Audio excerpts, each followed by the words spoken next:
ایک چیتے نے گدھے کو सूखी घास खाते हुए देखा। जैसे ही देखा उसने कहा कि अरे पागल है क्या, जंगल में चारों तरफ हरियाली है, मैदान में हरा भरा घास खड़ा है और तू सूखी घास खा रहा है।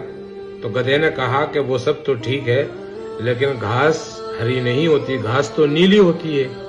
दोनों की बहस हो गई। चीता कहने लगा कि मैं तो घास खाता भी नहीं हूँ, तू घास खाता है, तुझे इतना भी पता नहीं कि घास हरी होती है कि नीली होती है।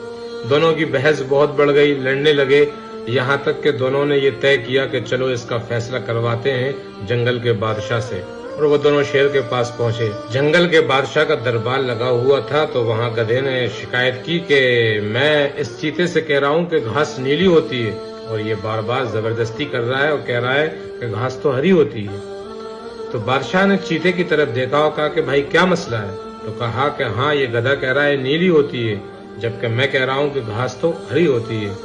बादशाह ने कहा कि तुम गलत हो और गधा सही है, और कहा कि इस चीते को कोड़े लगाए जाएं, और गधे को इनाम दिया और कहा कि तुम जाओ।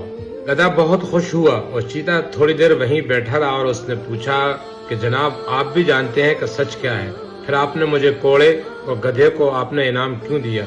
उसने कहा कि बात ये है ही नहीं कि घास हरी होती है कि नीली, वो तो मुझे भी पता है घास हरी होती है, लेकिन मैंने तुझे सजा इसलिए दी कि तू गधे से बहस कर ही क्यों रहा था। हमारी जिंदगी में भी रोजाना ऐसे गधे मिलते रहते हैं। अगर ये बात आपको समझ में आ गई हो तो इसको शेयर जरूर करिएगा।